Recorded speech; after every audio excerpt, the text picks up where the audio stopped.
வாழ்க்கை நெறிமுறைகளை கற்று இயற்கையோடு வாழ்ந்தவன் தமிழன். சுருக்கி சொன்னோம்னா இயற்கையோடு வாழ்ந்தது தமிழ், தமிழோடு வாழ்ந்தது இயற்கை. MCR Pure Cotton Club, formals and casual shirts. Celebrate your Diwali holidays with Grand Royal Tours. Deepajodi Panchadeepam Puja Ennai, blend of 5 puja oils from the house of Sunland. நம்ம இயற்கையை விட்டு போய் ரொம்ப தூரம் ஆன பிற்பாடு அதை நம்ம இன்னைக்கு மக்களுக்கு எடுத்து சொன்னோம்னா எல்லாத்தையும் வனத்துக்குள்ள அழைச்சிருப்போம். ஏன்னா நீங்கள் இயற்கையில் அவங்க அந்த மரத்தை செதுக்கிறது, மரத்தை வெட்டுறது அதெல்லாம் எதுவுமே கிடையாது. அந்த காலத்து இயற்கையோடு வாழ்ந்தவர்கள் ஒரு மரத்தை கூட வெட்டுவது. அவர்கள் எல்லாமே இயற்கை பொருள் கல் குவியலை வச்சுருவாங்க. மணியர் இருளர்னு 2 சமுதாயம் இருக்காங்க, பழங்குடி சமுதாயம். அவர்களுக்கு இறைவன் கொடுத்த வரமே மூக்கு தான். அவங்களாம் அற்புத மனிதர். அவங்களுக்கு போய் அவங்களோட வாழ்ந்து பாருங்க. இன்னைக்கும் இயற்கையோடு அவங்க இன்னைக்கு நாகரிகம் இருந்தாலும் பழைய இயற்கை அவங்கள விட்டு போகல. முதுவர்களுன்னு இன்னும் வெளியவே வரல. அவங்கள பற்றி வரலாறும் தெரியாது. முதுவர்களுடைய வரலாறையும் ஆஸ்திரேலியா பழங்குடியும் பார்த்தீங்கன்னா சத்தியமா ஒத்துப்போம். அந்த இயற்கை காடுகளில் வராத மனிதனுக்கு முன்னாடியே தோன்றிய தமிழ் தான். கல் தோன்றிய அப்படின்னா குறிஞ்சி நிலம் தோன்றிய முன்னாடி, அப்புறம் மண் தோன்றியன்னா மருத நிலம் தோன்றிய முன்னாடி. இது உள்பொருள் யாரு இன்னும் தெரிஞ்சுக்கல. அந்த இது எப்படி கவிஞர்களுக்கு தெரிஞ்சது? சரி, எனக்கு அது ஆச்சரியமா இருக்கு. இன்னைக்கு அறிவியல் வளர்ந்துருக்கு, நம்ம ஆய்வுகள் எல்லாம் சொல்றோம். அன்னைக்கு அவங்க கிட்ட அதெல்லாம் இருந்ததா? நவகிரகங்கள் தென்னாட்டை தவிர எங்கேயுமே இருக்காது. நீங்க இங்கிருந்து கோதாவரி கிருஷ்ணா தாண்டி போங்க, ஒரு கோயில்ல நவகிரகம் காமிங்க. எனக்கு யார் கண்டுபிடிச்சான்? தமிழர்கள் நவகிரகத்தை கண்டுபிடிச்சிட்டான். தமிழர்கள் எல்லாமே அறிவு சார்ந்த ஒரு பெரிய அறிவியலை கையாண்டிருக்கான். அது இயற்கை அறிவியல். புரட்டாசிக்கு என்ன டெஃபினிஷன் சொல்றான்னு கேட்டீங்கன்னா, பொன்னுருக மண்ணூருக மழை பெய்யுங்க. டெஃபினிஷன் இப்படி ஒவ்வொரு மந்த்துக்கும் 12 மாதத்துக்கு டெஃபினிஷன் கொடுத்தாங்க. ஆய்வுகளுடைய உச்சம். அவங்க சாதாரணமா சொல்ல மந்தி தான் மங்கின்னு மாறுது ஆங்கிலத்துக்கு. ஆங்கில சொற்களுக்கே மாறுதல் மந்தியில இருந்தவர். இந்த ஆங்கிலத்துல பயன்படுத்தக்கூடிய தமிழ் வார்த்தைகள் அப்படின்னு சொல்றோம். அங்கங்க இருக்கக்கூடிய நிகழ்வுகள் அப்படின்னு நம்ம வச்சு பார்க்கும்போது நீங்க சொன்ன மாதிரி பழங்குடிகளுக்கு ஒத்து போகுது. 200 வார்த்தைகளுக்கு மேல் தமிழ் வார்த்தை இருக்கு. ஆங்கிலம் பிறந்ததே தமிழ்ல இருந்துன்னு வருது. நம்மளுடைய பிழை, தமிழர்களுடைய பிழை இயற்கை ஆய்வுகளையும் இயற்கையுமே நினைச்சு வாழ்க்கை நடத்துது. இந்த திராவிட இயக்கங்கள்லாம் வந்தாலும் அதற்கு முன் ஆன்மீகத்தோட சேர்ந்த தமிழ் தான் வளர்ந்துருக்கு. அதனால தமிழையும் ஆன்மீகத்தையும் தனித்தனியாக நீங்கள் பார்க்கவே முடியாது. கோயிலுக்குள்ளே போனால் தானே நாகரிகம் அங்கே தானே வச்சுருக்காங்க. அதனால் நாகரிகத்தை எங்கேருந்து எடுப்பீங்க? உலகளாவிய இதை நம்ம இன்ஃபர்மேஷன் நம்ம தாங்க கொண்டு வரணும். அதற்கு அரசு ஒத்துழைக்கணும். பொருளாதாரத்தை நாங்கள் பார்த்துக்கிறோம், நீ போய் ஆய்வு பண்ணணும். 1000 பேர் இருக்காங்க. இல்லை, அங்கே தான் ஒரு சிக்கல் இருக்குது சார். ஏன்னா மனித இனம் சாகாவரத்தை நோக்கி எப்படி கொண்டு போகலாம் அப்படின்ற ஆராய்ச்சிகள் ஒரு பக்கம் நடக்குது. அப்படியான ஆய்வுகளுக்கு மத்தியில் இப்படியான ஆராய்ச்சிகள் அவசியமான சில பேர்லாம் கேட்குறாங்க இல்லையா? தன்னுடைய வரலாற்றை பதிவு பண்ணலைன்னா அவர்கள் காலத்தால் நினைக்க முடியும். வரலாறுகள் போய்த்திரும். அதுக்கு நம்ம மூலாதாரத்தை கைப்பற்றி நம்ம திறம்படுத்தணுமே. ஜாதி இல்லாத தமிழர்களாக மாறிட்டா தமிழ்நாடு உலகத்தை ஆளும்.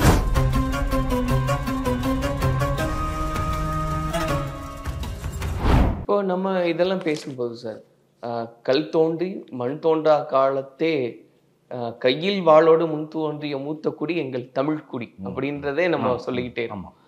அப்போ நமக்கு முன்பு வாழ்ந்த கவிஞர்கள் இதையெல்லாம் சொன்னாங்க. அது ஒரு தீர்க்கமான ஆய்வு. அவர் என்ன சொல்றாருங்க, அந்த புலவர் என்ன சொல்றாரு? கல் தோன்றி மண் தோன்றா காலத்தே. கல் தோன்றிடும். எடுத்த உடனே பெரிய ராக் வந்துடும். அது கல் தோன்றி மண் தோன்றா காலத்தேங்கிறது, மண் தோன்றாங்கிறது அந்த காலத்தில் மண்ணுங்கிறது விவசாயத்தை தான் குறிக்கும். ஆக கல் தோன்றிய காலம்ங்கிறது குறிஞ்சி நிலத்தை குறிக்குது. குறிஞ்சி நிலம் இயற்கையில் மனிதர்கள் இயற்கையோடு வாழ்ந்த மலை குகைகளோடு வாழ்ந்தோம். அது கல் தோன்றிய காலம். அப்புறம் மண் தோன்றிய காலங்கிறது நம்ம விவசாயம் தெரிஞ்சவன தான் மண் அருமையாக தெரிஞ்சுது. பயிர் பண்ண ஆரம்பிச்சு. அப்புறம் தான் மண்ணுனா நமக்கு பொண்ணு, மண் தான் பொண்ணுமா. ஆக மண்ணை தெரிஞ்சுக்கிட்டது மருத நிலம்னு பேர். அப்போ குறிஞ்சியிலிருந்து நாங்கள் கல் தோன்றியது குறிஞ்சி காலம். குறிஞ்சியிலிருந்து மருதம் வந்துட்டோம், அது மண் தோன்றிய காலம். இந்த குறிஞ்சியும் மருதமும் வர்றதுக்கு முன்னாடியே முன் தோன்றிய தமிழன், முன் தோன்றிய தமிழருங்கிறான். யாரோட? எதோட? வாளோடுங்கிறான்.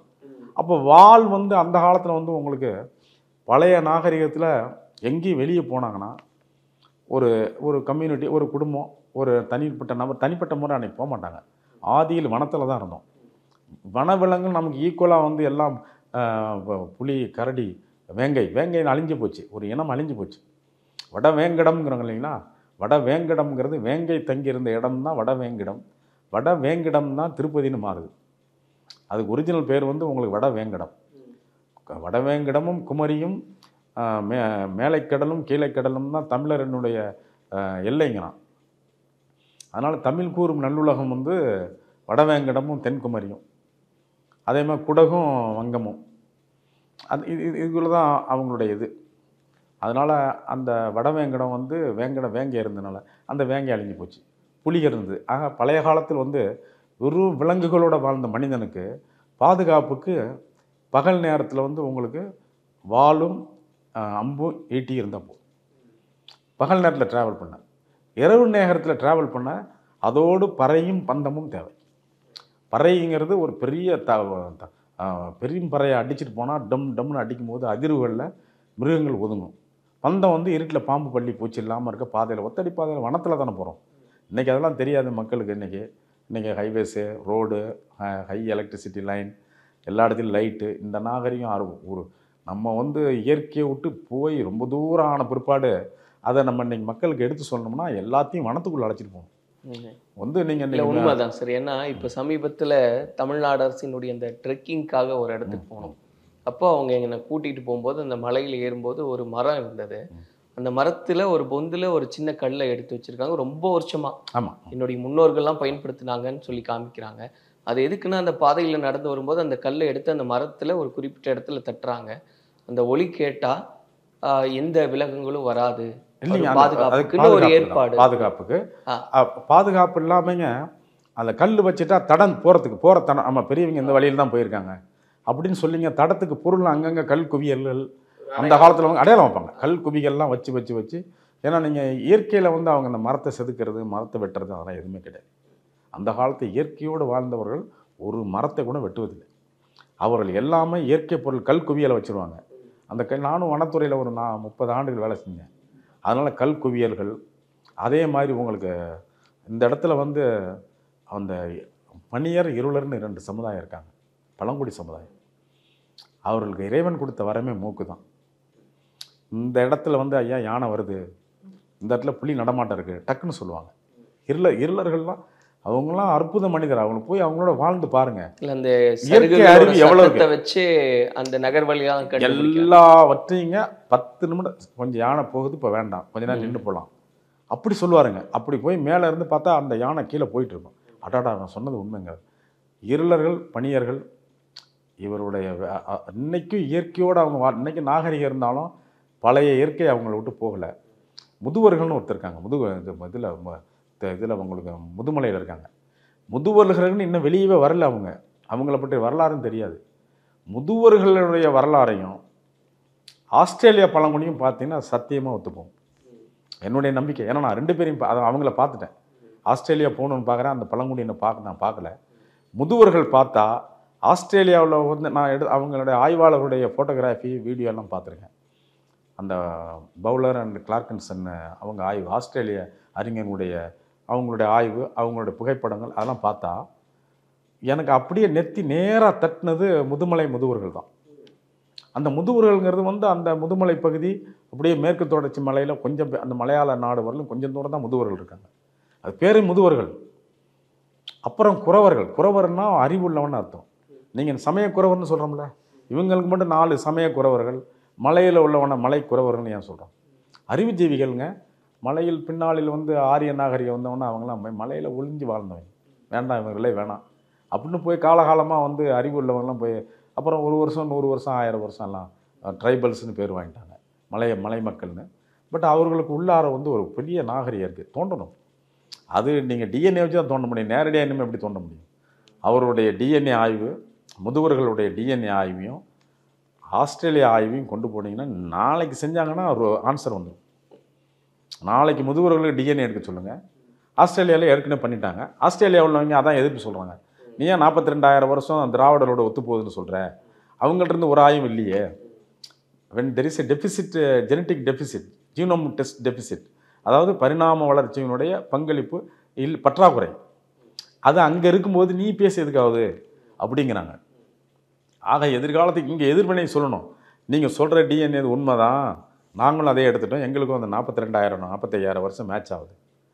அப்படின்னு நீங்கள் எடுத்து சொல்லணும். இப்போ அந்த பழங்குடிகளுடைய டிஎன்ஏ எடுத்தாலும் நம்மளால கண்டிப்பாக முதுவர்கள், ம். நீங்கள் இருளர்கள், ஆதி தமிழர்கள், இங்கே உள்ள தமிழர்கள் ஆதி தமிழர்கள் வந்திருக்காங்க. அது நம்ம புறநானூரில் நான் ஏற்கனவே உங்களுக்கு சொல்லியிருக்கேன். இந்த பாணன், படையன், கடம்பன், துடிலன் இவங்க தான் இருக்காங்க. அந்த கிளாஸ் வந்து இன்றைக்கி வந்து பல வேறு ரூபத்தில் மாறி இருந்தாலும் அதை ட்ரேஸ் பண்ணி பழைய ரெக்கார்ட்ஸ்லாம் இருக்குது. அது பிரகாரம் யார் யாருன்னு நீங்கள் எடுத்துடலாம், ஒன்றும் கஷ்டமே இல்லை. அவர்களை டெஸ்ட் எடுத்து அந்த டிஎன்ஏ முதுவர்கள், இருளர்கள், பணியர்கள், பணியர்கள் இவங்கெல்லாம் எடுத்துட்டோம்னா காணிங்க இருக்காங்க. காணிங்க அதை விட காணிங்கிறவங்க அவங்க குறிஞ்சி நிலத்திலேயே மருதம் கண்டுபிடிச்சாங்க. காணின்னா நிலம்னு அர்த்தம். இப்போ விவசாயம் பண்ணுற நிலம், அதுக்கு பேர் காணி. அவங்க தான் காணிஸ்ன்னு நீங்கள் மாற்றி சொல்லிட்டான். காணிகள் இருக்காங்க, இருளர்கள் இருக்காங்க. இருட்டிலேயே போவாங்க வருவாங்க. அவங்க கவலைப்பட மாட்டாங்க. கண்ணில் பாம்பு எங்கே போகுது, மிருகம் எங்கே போகுது, யானை எங்கே வருது, புலி எங்கே வருது, எல்லாம் மூக்கிலேயே கண்டுபிடிச்சிருக்கான். அவனுக்கு அந்த ராசி கடவுள். இன்றைக்கி இயற்கையோடு இருக்கிறவங்களும் மூக்கில் அபரிகரமான சக்திங்க. நீங்கள் ஒன்று வேணால் இருளர்களோடு வந்து ஒரு யானை பகுதியில் போய் முதுமலை பகுதியிலையோ இல்லை பொள்ளாச்சி ஆனமலை பகுதியிலையோ அதெல்லாம் போய் அவங்களோட ட்ராவல் பண்ணுங்க, அவங்களோட போய் பயணிங்க. அற்புதமான விஷயம். ஒரு 2 மணி நேரம் பயணிச்சிங்கன்னா அற்புதமான விஷயம்லாம் கிடைக்கும். எனக்கு அந்த பாகியம் உண்டு, நான் பயணப்பட்டேன். அற்புதமான விஷயம். இப்போ நம்ம பேசிட்டு இருந்தோம் இல்லையா சார், கல் தோன்றி மண் தோன்றா காலத்தை வாளோடு முன் தோன்றிய மூத்த குடின்னு சொல்றதுக்கு இப்படி ஒரு அர்த்தம் இருக்கு. உள்ள அர்த்தம் அதை பிரிச்சு பார்க்க மாட்டாங்கிறாங்க. கல் இல்ல, இது எப்படி ஒரு கவிஞர்கள் கல் தோன்றா குறிஞ்சி நிலத்தில் வாழ்ந்தவன் ஆணுக்கு முன்னாடி, மண் தோன்றிய காலம்னா மருத நிலம் வர்றதுக்கு முன்னாடி, நான் குறிஞ்சி நிலத்தில் வாழ்வதற்கு முன்னாடியே உலகம் அப்படின்னா ஒரே உலகமாக இருந்திருக்கு. மண் தோன்றாத காலத்துக்கு வாளோடு முன் தோன்றிய மூத்த குடிங்கிறான். முன் தோன்றிய மூத்த குடினா அதில் பொருள் விளங்கணும் உங்களுக்கு. முன் தோன்றியாச்சு. எப்போ? கல்லும் மண்ணும் தோன்றதுக்கு முன்னாடி. குறிஞ்சி நிலம்னு வராமல் குறிஞ்சியில் உங்களுக்கு நாங்கள் வாழ்ந்து காட்டுறோம். கிராமங்கள் இருக்குது குறிஞ்சியில். வெறும் குகையிலையும் குறிஞ்சியில் அப்புறம் பின்னால் நாகரிகம் வந்தோடனே மண்ணும் குடிசையிலும் வச்சு கூரையில் வச்சு நம்ம சுற்றிலும் வேட்டைகளுக்கு நாய் வச்சுக்கிட்டு வீட்டுக்கு 4 நாய் வச்சுக்கிட்டு அடுப்பு இரவு நேரங்களில் நெருப்பு எரிச்சிக்கிட்டு பகல் நேரத்தில் விவசாயங்கள், இயற்கையில் தேடுதல், இயற்கை உணவுகளை தேடுதல், இப்படி தான் குறிஞ்சியில் வாழ்ந்துருக்கான். அந்த இயற்கை காடுகளில் வராத மனிதனுக்கு முன்னாடியே தோன்றிய தமிழ்ங்கிறான். கல் தோன்றிய அப்படின்னா குறிஞ்சி நிலம் தோன்றிய முன்னாடி. அப்புறம் மண் தோன்றியன்னா மருத நிலம் தோன்றிய முன்னாடி. இது உள்பொருள் யார் இன்னையவர்னு தெரிஞ்சுக்கல. ஆகவே குறிஞ்சியும் மருதமும் வராதுக்கு முன்னாடி. குறிஞ்சி, முல்லை, மருதம் நெய்தல்ங்கிறோம். குறிஞ்சிக்கும் மருதம்லாம் இதை டெவலப் ஆகிறதுக்கு முன்னாடி இந்த தமிழ் வந்துருச்சா? ஏன்டா அப்படி அலையிறீங்க? இல்லை, இது நீங்கள் சொல்லும்போது அவ்வளவு அர்த்தம். என்ன நான் நினச்சது இது வரைக்கும் நம்ம எல்லாமே ஒரு அந்த பழமையை சொல்றதுக்காக உள்பொருள் நிறைய ஒரு வார்த்தையில் கல் தோன்றி மண் தோன்றி காலத்தே உள்பொருள் பயங்கரமாக இருக்கு. இது எப்படி கவிஞர்களுக்கு தெரிஞ்சது? சரி, எனக்கு அது ஆச்சரியமா இருக்கு. ஏன்னா இன்னைக்கு அறிவியல் வளர்ந்துருக்கு, நம்ம ஆய்வுகள் எல்லாம் சொல்றோம். அன்னைக்கு அவங்க கிட்ட அதெல்லாம் இருந்ததா? எப்படி இவங்க இதெல்லாம் சொன்னாங்க? சார், நம்ம தமிழ் ஆன்டிகுட்டிங்கிறது தமிழ் வெள்ளையர்கள் எழுதியிருக்காங்க. தமிழ் ஆன்டிகுட்டி நிறைய எழுதியிருக்காங்க. இவர்கள் வந்து எப்படி அவ்வளவு அந்த காலகட்டத்திலேயே வந்து நவகிரகங்கள்னு 9 கிரகங்கள் இருந்திருக்கு. அவன் நம்ம ஆளுது. அப்போ அந்த கிரகங்களுக்கு மரியாதை செலுத்தணும். அதுக்கெல்லாம் அதிபதி சிவன். அதனால் அந்த சிவன் கோயில்களில் பார்த்தீங்கன்னா நவகிரகங்கள் இருக்கும். இந்த நவகிரகம் இருக்கிறது தென்னாட்டில் மட்டும்தான். அதனால தான் தென்னாடுடைய சிவனே போட்டுன்னு மாணிக்கவாசகர் சொன்னது 100க்கு 100 டேலி ஆகும். நவகிரகங்கள் வந்து தென்னாட்டை தவிர எங்கேயுமே இருக்காது. நீங்கள் இங்கேருந்து கோதாவரி கிருஷ்ணா தாண்டி போங்க, வடநாட்டில் நீங்கள் என்னென்னமோ சொல்கிறாங்கல்ல, எல்லாம் என்னமோ கேத்தாரங்கிறாங்க. எந்தெந்த வடநாட்டு சிவன் கோயில்னு எடுங்க, ஒரு கோயிலில் நவகிரகம் காமிங்க எனக்கு. யார் கண்டுபிடிச்சான்? தமிழர்கள் நவகிரகத்தை கண்டுபிடிச்சிட்டான். அப்போ கோள்களை கண்டுபிடிச்சிருக்கான், கோள்கள் இயக்கத்தை கண்டுபிடிச்சிருக்கான், அதனுடைய காலங்காலம் பார்த்துருக்கான். அதனால் வந்து உங்களுக்கு 60 வருடங்கள் போடுறான். 60 வருஷம் ஒரு தடவை ரிப்பீட் ஆகுதுன்னு கண்டுபிடிச்சிருக்கான். அப்புறம் 60 வருஷத்துக்குள்ளே வந்து 12 மாதங்களை கண்டுபிடிச்சிருக்கான். 12 மாதங்களுக்கும் வந்து உங்களுக்கு இப்போ புரட்டாசிக்கு என்ன டெஃபினிஷன் சொல்கிறான்னு கேட்டிங்கன்னா, பொன்னுருக மண்ணுருக மழை பெய்யுங்கிறான்.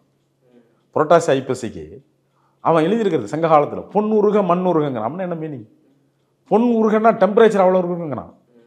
பொன் உருகணும்ல, அப்படின்னா நீங்கள் ஒரு 1160 டிகிரி அது பொன் உருகிறதுங்கிறது. ஆனால் அந்த அளவுக்கு வெயில் அடிக்குங்கிறான். மிகைப்படுத்த சொன்னால் கூட பொன் உருக மண் உருகுங்கிறான். மண் உருகனா மண் நிலவும். இப்போ அதிக மழையானதுனால தான் அந்த லேண்ட்ஸ்லைடு வருது. மண் ரொம்ப ஓவராக உருகி போயிடுது. ஓவராக உருகி போகும்போது அது லேண்ட்ஸ்லைடுன்னு நம்ம இப்போ ஆங்கிலத்தில் சொல்கிறோம். நிலநடுக்கம், நிலச்சரிவுன்னு. மண் உருகும், பொன் உருகும். அதான் அந்த புரட்டாசி ஐப்பசிக்கு டெஃபினேஷன். இப்படி ஒவ்வொரு மந்த்துக்கும் 12 மாதத்துக்கும் டெஃபினேஷன் கொடுத்தவன். அப்படியே நவகிரகங்கள் கோள்கள் அதுக்கு தகுந்த மாதிரி எப்படி மழை பெய்யும், 60 ஆண்டுகளில் எப்படி சைக்கிள் ரிப்பீட் ஆகுது, எப்படி வந்து அதனுடைய வளர்ச்சி வருது, திருப்பி மொதல் வருஷத்துக்கே போயிடுது. தமிழர்கள் வந்து 1 லட்சம் வருஷம் 2 லட்சம் வருஷம் கணக்கு போடல, 60 ஆண்டுகளுக்கு ஒரு தான் தமிழ் வருஷம். ஆக நீங்கள் எது கேட்ட கொஸ்டினுக்கு வரேன். தமிழர்கள் வந்து எல்லாமே அறிவு சார்ந்த ஒரு பெரிய அறிவியலை கையாண்டிருக்கான். அது இயற்கை அறிவியல். இப்போ நம்ம பண்ணுறதுலாம் செயற்கை. கம்ப்யூட்டர் சயின்ஸுங்கிறது ஒரு செயற்கை அறிவியல். இயற்கை அறிவியலில் அதிநுட்பமாக தமிழர்கள் ஆய்வு. அந்த ஆய்வில் ஒருத்தனுடைய ஆப்சர்வேஷன் தான் கல் தோன்றி முன் தோன்றி. ஆய்வுகளுடைய உச்சம். அவங்க சாதாரணமாக சொல்ல எப்படி அவ்வளவு அறிவுல சிறந்தவர்களாக இருந்திருக்கு. என்ன சார் பண்ண சொல்கிறீங்க? நானும் போகிறேன் நவகிரகம், நானும் ஒரு சிவன் கோயிலுக்கு போய் சிவனை பார்த்து, இல்லை வந்து நான் சித்தர் வழிபாடு. எப்படா நவகிரகம் இவனுவை மட்டும் கண்டுபிடிச்சான்? ட்ராவல் பண்ணேன், இல்லைன்னு இந்தியா ஃபுல்லாக ட்ராவல் பண்ணியிருக்கேன். இப்போ தென்னாட்டில் மட்டும்தான் அந்த கிருஷ்ணா கோதாவரிக்கு கீழே அதுக்கு மேலே நவகிரகம் இல்லை. நவகிரகங்கள் அதிகமாக நவகிரகங்கள். அதுலேயும் திருவாரூர் பார்த்தீங்கன்னா ஆதி ஸ்தலம், ஆதி கோயிலுங்கிறாங்க வரலாற்றில். அது வந்து இந்த கல் தோன்றி முன் தோன்றா மூத்த குடிக்கனால அந்த மூத்த குடிக்கு சொந்தக்காரனாக இருப்பான் திருவாரூர். திருவாரூருடைய ஹிஸ்ட்ரி அப்படி இருக்குது. அதை யாரும் வெளியே எடுத்து சொல்கிறதில்ல. அப்புறம் அது திருவாரூரை வந்து எப்படி ஆண்டார்கள், என்ன பண்ணாங்க அப்படிங்கிற ஒரு மன்னன் வந்து ஒரு குரங்கு முகம் உள்ள மன்னன் தான் முதல் ஆண்டிருக்கான். அவனுக்கு தமிழில் வந்து மந்தியப்பன் தான் இருந்திருக்கு பேர். மந்தி, நந்தி, இந்த நம்ம தமிழ் வேர்டு. காளைகளுக்கெல்லாம் நந்தி, குரங்குகளுக்கு மந்தி. அந்த காலத்து பேர் மந்தி. மந்தி தான் மங்கின்னு மாறுது ஆங்கிலத்துக்கு. ஆங்கில சொற்களுக்கே மாறுதல் மந்தியிலேருந்து வருது. ஆக நீங்கள் வந்து இந்த குரங்கு மனிதன் வந்து ஒரு திருவாரூர் ஆண்டிருக்கான். அப்போ ஆதி குடிகள் ஆண்டிருக்கான்னு அர்த்தம். அதெல்லாம் மறைக்கணும். சமஸ்கிருதம் மறைச்சி அவன் பேர் முசுகுந்த சக்கரவர்த்தின்னு போடுறான். இன்றைக்கும் போய் திருவாரூர் பார்த்தீங்கன்னா முசுகுந்த சக்கரவர்த்தி அபிஷேகம்னா சிவனுக்கு பண்ணுற பெரிய அபிஷேகம் தான். நீங்கள் இப்போ போய் நீங்கள் அது கட்ட முடியாது. 6 மாதம் ஃபுல்லாகிடுச்சுமா முசுகுந்த சக்கரவர்த்தி அர்ச்சனை பண்ணோம்னா. அதனால் அந்த அர்ச்சனை அவ்வளோ பெரிய அர்ச்சனை. அதெல்லாம் சமஸ்கிருதமாக்கிட்டாங்க. மந்தியப்பன் வந்து முசுகுந்தனாக மாறிட்டான். திருவாரூர் நாகரிகம் மறைச்சிட்டோம். கல் தோன்றா முன் தோன்றா மூத்த குடிங்கிற நாகரிகத்தை மறைச்சாச்சு. எல்லாம் மறைஞ்சிருச்சு. எது இப்போ வெளியே கொண்டு வருவோம்னா அறிவியல் கொண்டு வரும். அறிவியல் டெஃபினட்டாக எல்லாத்தையும் சேர்ப்பால் அடிக்கும். இப்போ நீங்கள் சொன்ன மாதிரி சார், மந்தி அப்படின்ற இந்த வார்த்தையிலிருந்து மங்கி அப்படின்னு ஆங்கிலம் எடுத்துச்சு. இப்போ நம்ம அங்கங்க இந்த செய்திகளை அள்ளிதான் நெல்லி ஆகுது. உங்களுக்கு அள்ளிதான் நெல்லி ஆகுது. இப்போ இந்த செய்திகள்லாம் நம்ம பேசுறோம் இல்லையா சார், இந்த ஆங்கிலத்துல பயன்படுத்தக்கூடிய தமிழ் வார்த்தைகள் அப்படின்னு சொல்றோம். அங்கங்க இருக்கக்கூடிய நிகழ்வுகள் அப்படின்னு நம்ம வச்சு பார்க்கும்போது நீங்க சொன்ன மாதிரி பழங்குடிகளுக்கு ஒத்து போகுது. 200 வார்த்தைகளுக்கு மேல் தமிழ் வார்த்தை இருக்கு. தேவநாய பாவாணர் வந்து 1950களே நிறைய தரவுகள்லாம் கொடுத்துட்டாரு. அதுக்கு பிற்பாடு வந்து உங்களுக்கு கனகசபை பிள்ளைன்னு தமிழ் லிட்ரேச்சர் 1800 ஆண்டுகளுக்கு முன்னாடி தமிழ் அப்படின்னு 1800 ஆண்டு கனகசபை பிள்ளை அவங்கெல்லாம் ஏகப்பட்ட உங்களுக்கு தரவுகள் கொடுத்துருக்காங்க. தமிழ்லேருந்து ஆங்கிலம் பிறந்ததே தமிழ்லேருந்துன்னு வருது. அந்தளவுக்கு மொழியினுடைய நம்ம உதச்சல் எல்லாத்துலேயும் உள்ளே உதைக்குதாங்க. அதனால் உங்களுக்கு வந்து இந்த வேர்டனுடைய அப்படியே ஒரு மருவி ஒரு மாறி இருக்கும். இப்போ நான் சொல்கிற மந்தி மங்கி ஆகுது. அது நிறைய அந்த மாதிரி வார்த்தைகள் இருக்குங்க. ஒரு என்கிட்டே ஒரு 100 வார்த்தைகள் இருக்குது. ஆகவே இப்போ பழைய இதெல்லாம் எடுத்து பார்த்தீங்கன்னா நமக்கு வந்து ஆங்கிலம் வந்து பெரிய மொழியே இல்லையே. உங்களுக்கு வந்து ஆங்கிலம் வந்து 645 முகமது நபிகள் இறந்துறார். வெறும் 645 கிறிஸ்து பிறந்த பெண் 645வது வருஷம் முகமது நபிகள் இறக்குறாரு. அன்னைய தேதிக்கு இங்கிலாந்து ஒரு நாடே இல்லை. அது வந்து ஒரு சும்மா ஒரு பழங்குடியினர் ஓடி ஆடி வேட்டையாடுறவங்க தான். எல்லாம் 800 ஆண்டு இருக்குல்ல, கிறிஸ்து பிறந்த பின்னால் 800வது ஆண்டுலேருந்து தான் சார் மன்னர்கள் ஆட்சிலாம் வந்து அப்படியே கொஞ்சம் கொஞ்சமாக இங்கிலாந்து மேலே வருது. 800லேருந்து 1400 வரலும் வளர்ந்துடுறான். 1600 நம்மளை பிடிக்கிறான். அந்த 800 ஆண்டுகளுக்குள்ளேயே ஒரு 800 ஆண்டுகள்லேயே பயங்கர வளர்ச்சி ஆயிடுச்சு. நம்ம வந்து கண் தோன்றி முன் தோன்றா காலத்தை பிறந்தது. இவங்களை அறிவெல்லாம் ஆன்மீகம் இயற்கை அறிவியலை தேடுதலே இருந்துட்டாங்க. மற்றபடி இங்கிலீஷ்காரங்க மாதிரி நவீன காலத்து கண்டுபிடிப்புக்கெலாம் அவங்க போகலை. நம்மளுடைய பிழை, தமிழர்களுடைய பிழை வந்து இயற்கை ஆய்வுகளையும் இயற்கையுமே நினச்சி வாழ்க்கையை நடத்திட்டோம். அதில் தான் ஆனால் எல்லாம் நம்ம அதனால தான் இன்றைக்கி நவகிரகம் நம்ம வச்சுருக்கோம். உலகத்தில் எந்த இடத்துலையும் நவகிரகத்துக்கு கோயில்கள் கிடையாது. அப்புறம் நவகிரகங்கள் வழிபாடுங்கிறது சிவனோடு சேர்ந்தது. சிவன் தான் அதுக்கெல்லாம் முக்கியமானவர். எவ்வளோ பெரிய வைணவம் மற்ற கடவுள்கள்லாம் வந்தாலும் அந்த சிவன் அதுக்கு அதிபதி வந்து அவர் தான் அப்படிங்கிற மாதிரி ஒரு சிம்பாலிக்குமாங்க. அதாவது ஒரு அடையாள குறி தான். ஒரு குறியீட்டில் சொல்லியிருக்காங்க. சிவன் கோயிலுக்கு போ, அவரை கும்பிடு, தாயாரை கும்பிடு, அப்படியே வந்து நவகிரகத்தை சுற்றி வா அப்படிங்கிறது. உங்களுக்கு 9 கிரகங்கள் சொன்னது எந்த நாட்டில்? 9 கிரகங்கள் இன்னும் எந்த சர்ச்சில் சார் இருக்குது, எந்த மாஸ்கில் சார் இருக்குது, எங்கே சார் இருக்குது? ஆதிக்குடி, கல் தோன்றி முன் தோன்றா மூத்த குடி. இப்போ சொன்ன மாதிரி சார், ஆங்கிலத்தில் பயன்படுத்தக்கூடிய வார்த்தைகள் அப்படின்றதெல்லாம் நம்ம பேசுகிறோம். இன்னும் உலகம் முழுக்க சில நாடுகளில் பயன்படுத்தக்கூடிய மொழிகளில் தமிழின் தாக்கம் இருக்குன்னு சொல்றோம். சிவலிங்கம் சில இடங்கள்ல அது போன்ற லிங்கம் கிடையாது சார், நடுக்கல். நமக்கு வந்து நடுக்கல் தான். இல்ல இதெல்லாமே நான் என்ன கேட்க வரேன்னா சார், இப்போ அங்கங்க உலகத்துல எப்படி தமிழ் தொடர்பு படுத்த முடியுதுன்னு நம்ம அங்கங்க பேசுறோம். இதையெல்லாம் ஒருங்கிணைந்த ஒரு ஆய்வா எடுத்துக்கிட்டு அதையெல்லாம் தொடர்பு படுத்தி ஒரு மிகப்பெரிய ஆய்வு திட்டம் அப்படின்றதெல்லாம் நம்ம கிட்ட இருக்கா? அப்ப அதை நோக்கி நம்ம போறோமா? நமக்கு சார் போர்ச்சுகீஸ் பீப்புள் எடுத்தாவே போதும். டேனிஷ் பீப்புளுமாங்க. டேனிஷ் டச்சுக்காரர்களுமா அந்த காலத்தில்.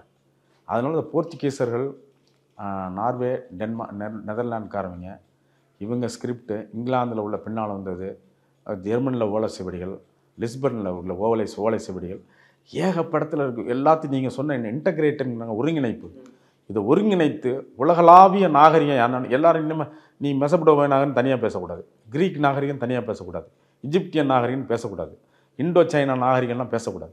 எல்லாத்தையும் ஒன்றா சேரு. ஐநா சபை இதெல்லாம் கொண்டு வரணும். ஐநாவுக்கு இதெல்லாம் எடுத்து சொல்லணும். சார் நமக்கு அறிவியல் சிந்தனை உள்ளவர்கள் வந்து அடிப்படைவாதிகளாக இருக்காங்க. பிரச்சனை என்னன்னு கேட்டிங்கன்னா, அடிப்படைவாதிங்கிறது ஒரு என்னுடைய மதம் தான் பெருசு, என்னுடைய சமஸ்கிருதம் தான் பெருசு, அடிப்படைவாதிகளாக போயிட்டான். அப்போ அறிவியலை எடுத்து சொல்லக்கூடிய சமுதாயங்கள் இந்த ஒரு 70-80 ஆண்டுகளாக தான் வெளியே வருது. இப்போ இந்த சமுதாயங்கள்லாம் அறிவியலை நோக்கி போகணும். அறிவியலை இறுக்கி பிடிச்சா போதும் சார், வேறு ஒன்றும் செய்ய வேணாம், எல்லாமே வெளியே வரும். அதுக்கு ஒருங்கிணைந்த திட்டமே ஆந்திரபாலஜிக்கலி பார்த்தீங்கன்னா பல நாடுகளில் எங்கெங்கெல்லாம் ரோமாபுரி வரும் சார், ரோமாபுரிக்கு போகிறதுக்கு இங்கேருந்து 8 இடங்களில் நின்று தான் போக முடியும். அந்த 8 இடங்கள் என்கிட்ட இருக்குது. நன்னம்பிக்கை முனையிலேருந்து, அலெக்சாண்ட்ரியாவிலேருந்து, கிரீஸ்லேருந்து இப்படி போய் தான் அங்கே நீங்கள் ரோமாபுரி போக முடியும். 8 இடங்களில் வந்து பாய்மர கப்பல், இன்றைக்குமா போட்டு ஸ்டீமர்லாம் கிடையாது. அந்த காலத்தில் பாய் வந்துங்க 12 பாயா, 18 பாயா, 20 பாயான்னு போடுவான். கேட்பான், ஒரு கப்பல் போகிறதில்ல நம்ம ஆளுங்க, எத்தனை பாய் போட்டிருக்க? பெரிய களம்ங்கிறதுங்க, மரக்களத்தில் எத்தனை 12 பாயா, பாய் 12 பாய் மேலே போவோம் அடுக்கடுக்கா. அதெல்லாம் டைரக்ஷனுக்கு தகுந்த மாதிரி காற்று இயக்கிற மாதிரி 12 டீம் கப்பலில் இயக்கும். 18 பேர் இயக்குவாங்க, 20 பேர் இயக்குவாங்க. ஜெய்ஜாண்டிக்காக இருக்கும். அந்த கல்லணை பார்த்தீங்கன்னா பெரிய ராட்சச தன்மையாக இருக்கும்.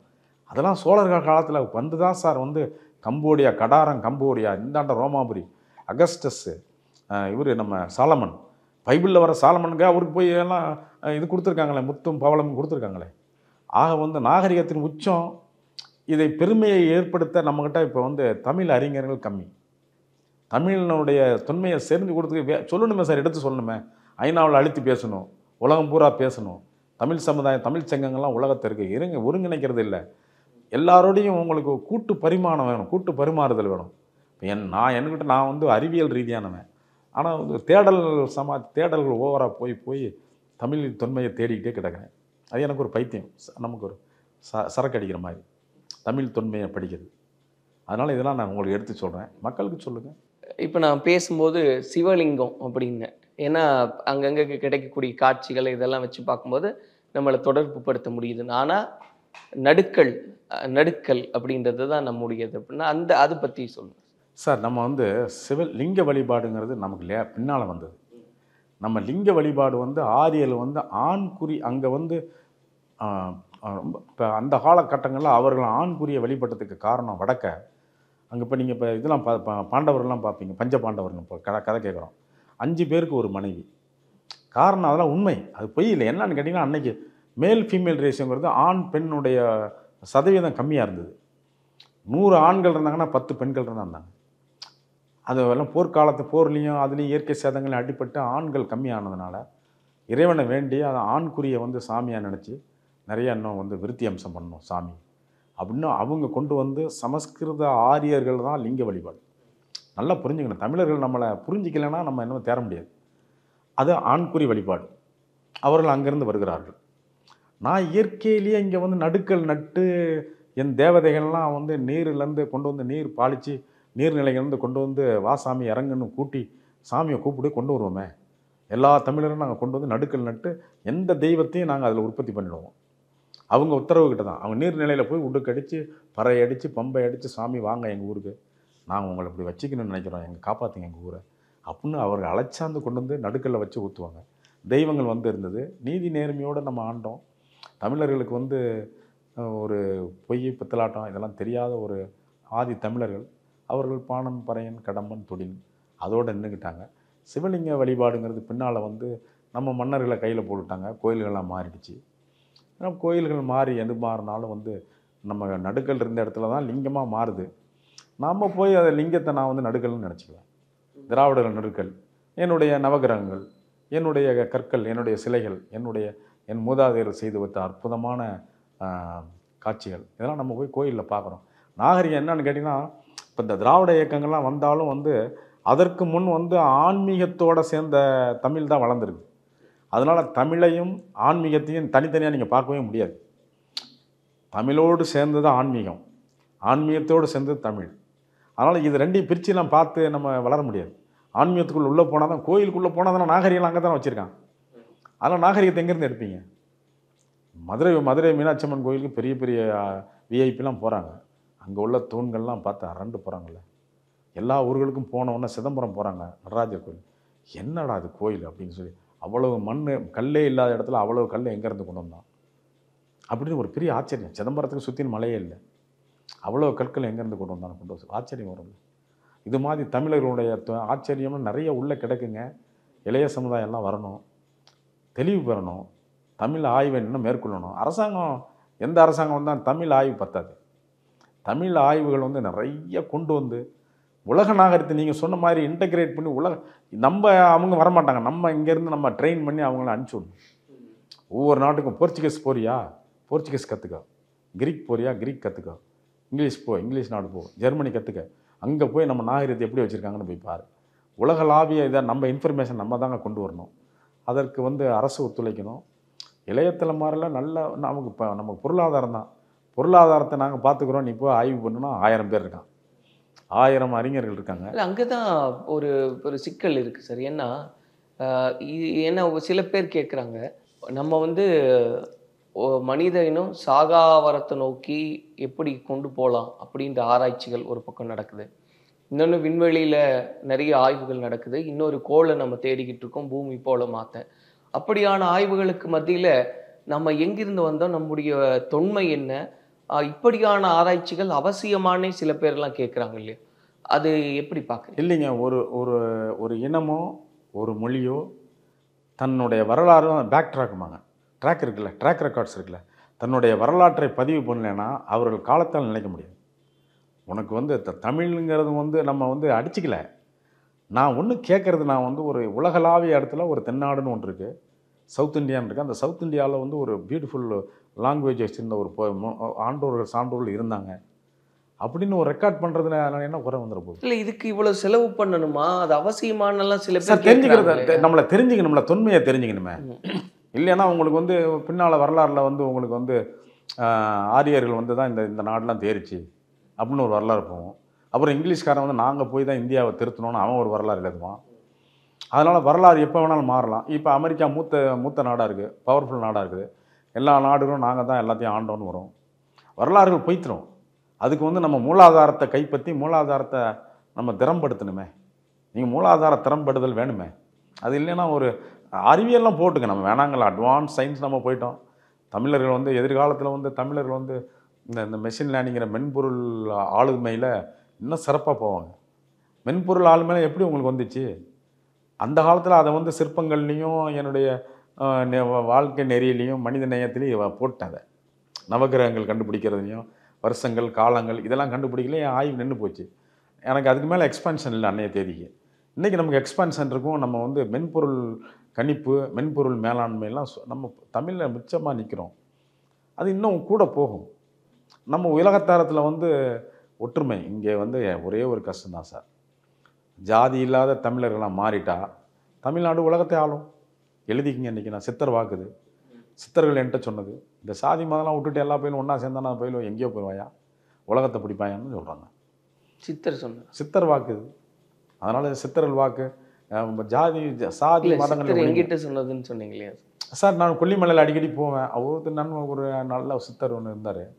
அவரோட பழகினதில் அவர் பின்னால் வந்து குற்றாலத்தில் என்னை பாருங்கன்னாரு. நான் என்னை வரல அங்கே பார்க்கல. குற்றாலத்துக்கு 100 தடவை போயிட்டேன். அவர் பேரை பார்க்கல. நான் பேர் குத்தாலிங்கன்னாரு. கொல்லிமலையில் அரப்பளீஸ்வரர் கோயிலில் பார்த்தேன். ஒரு 5-6 ஆசீர்வாதம் வாங்கினேன். அவர்கிட்டலாம் பேசும்போது இதை தான் பேசுவார். அவருடைய கூற்று அப்படின்றது கூற்று வந்து என்ன, தமிழன் வந்து தமிழன் சாதி மதம் இல்லாமல் இவன் தானே இவன் தாயா என்ன பூமிக்கு இவன் தான் முதல் அரசன் அப்படின்பார். பூமிக்கு முதல் அரசன்னாரு. அது நம்ம இன்னைக்கு எப்படி அந்த நம்ம சித்தரை சுத்தராது கித்தராது அப்படின்னு சொல்ல, அதனால நான் மனசுக்குள்ளேயே வச்சுக்கிடுவேன். உங்கள்கிட்ட நீங்கள் சொல்கிறேன், பூமிக்கு முதல் அரசன் வந்தாயான்னாரு. இவன்லாம் ஒன்றா இருக்கணியா, இவனுக்கு எதுக்கியா சாதி மதம் அப்படின்னாரு. ஆக அந்த சித்தர்கள் வந்து நம்ம சித்தர்கள் வந்து மதத்துக்கு அப்பாற்பட்டு தான் இருக்காங்க, சாதிக்கு அப்பாற்பட்டுருக்காங்கன்னு நல்லா தெரியும். இதுக்கே சாதி மதம் நமக்கு அப்படின்னு சொல்கிறாங்க. அதே மாதிரி சித்தர் வழியில் போங்க. தென்னாடுடைய சிவனே, சிவன் வழி தான் சித்தர் வழி, சித்தர் வழி நம்ம வழின்னு எடுத்துங்க. இந்த நமக்குள்ள எந்த ஒரு வேற்றுமை இல்லைன்னாலே நம்ம எங்கேயோ போயிடுவோம். நம்ம இதில் அடிச்சுக்கிறோம். இதில் நம்மளுடைய பிரெயின் ஒரு 60% பிரெயின் இதில் வீணாக போயிடுது. அதெல்லாம் மைனஸ் பண்ணிவிட்டு இளைய தலைமுறை ஒன்று சேர்ந்து வாங்க, ரொம்ப பயங்கர முன்னேற்றம் இருக்கும். உலகை நம்ம ஆளலாம். ரொம்ப பெரிய மகிழ்ச்சி சார். என்ன போன முறை பேசும்போதும் இதே மாதிரி ஒரு நீண்ட நெடிய ஒரு விஷயங்களை எல்லாம் நம்ம பேசியிருந்தோம் தமிழ் குறித்து.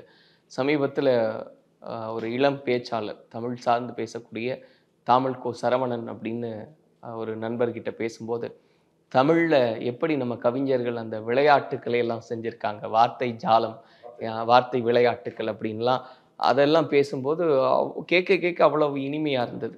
இதெல்லாம் பண்ணியிருக்காங்களா இப்படின்னு ஒரு எழுத்தை வச்சு ஒரு வாக்கியத்தை அமைக்கிறது, பாடல்களை அமைக்கிறது அப்படின்றதெல்லாம் அது கேட்க கேட்க அவ்வளவு இனிமையாக இருந்தது. நான் நினச்சேன், நம்ம தமிழ் தொன்மை குறித்து பேசும்போது, அந்த ஆராய்ச்சி குறித்து பேசும்போது எங்கேயாவது ஒரு தொய்வு இருக்குமோ, ஏன்னா நம்ம அந்த கடந்த காலங்களையெல்லாம் பேசும்போது, ஆனால் தமிழின் தொன்மை குறித்து பேசும்போதும் அவ்வளவு அழகாக இருக்குது, இனிமையாக இருக்குது சார். அவர்கள் வந்து வெண்பாக்கு ஒரு புலவர்கள், நாலடிக்கு ஈரடிக்கு இப்படிலாம் வந்து ஒவ்வொன்றுக்கும் அந்தாதி பாடுது. அந்தாதினா உங்களுக்கு கடைசியாக முடிகிற வார்த்தையை முதல் எழுத்தில் போட்டிங்கன்னா தான் அடுத்த பேராகிராஃப் ரீட் ஆகும். அந்தாதியெல்லாம் ரொம்ப கஷ்டம் பாடுறது. ஆக நீங்கள் புலவர்களுடைய அறிவு ஆற்றலாம் இந்த மாதிரியே இருந்துருச்சு. ஆன்மீக சிந்தனைகள், கோள்களை பற்றியது, இதைத்தான் நம்ம ஆய்வு பண்ணி வாழ்க்கை நெறிமுறைகளை கற்று இயற்கையோடு வாழ்ந்தவன் தமிழன். இன்னும் உங்களுக்கு சுருக்கி சொன்னோம்னா, இயற்கையோடு வாழ்ந்தது தமிழ், தமிழோடு வாழ்ந்தது இயற்கை. இதை தான் சார் நம்ம வந்து நிலப்பகுதிகளாக குறிஞ்சி, முல்லை, மருதம், நெய்தெல்லாம் பிரிச்சுக்கிட்டோம். நன்கு ஆண்டோம், எல்லாம் இருந்தது. பின்னாளில் சமஸ்கிருதம் வருது, ஆளுமைக்கு வந்து சாதிகள் வருகிறது. எல்லாம் வந்தோன்னா நம்மளோட எந்திரிக்க முடியல. மீண்டும் நம்ம நல்ல சமுதாயத்தை நம்ம கட்டுமானம் பண்ணுவோம். ஏன்னா உண்மையாகவே இந்த இலக்கியம் இதெல்லாம் அதெல்லாம் பேசினாதான் இனிமையாக இருக்கும்னு நினச்சேன். ஆனால் தமிழ் பற்றி எப்படி எந்த விதத்தில் பேசினாலும் இனிமையாக இருக்குன்றது இன்னைக்கு எனக்கு அது ஒரு பெரிய புரிதல் உண்டு செஞ்சுருக்கு. நிச்சயமாக இன்னும் அடுத்தடுத்த கட்டத்தில் இன்னும் தமிழ் சார்ந்து கண்டிப்பாக விவாதிக்கலாம். நிறைய நம்ம நீண்ட நெடிய பயணமாக இருக்கணும். நிச்சயமா இதுவும் பேச முடியாது. நல்லது சார். நன்றி. MCR Pure Cotton Club, formals and casual shirts. Celebrate your Diwali holidays with Grand Royal Tours. Deeba Jodi Pancha Deebam Puja Ennai, blend of 5 puja oils from the House of Sunland.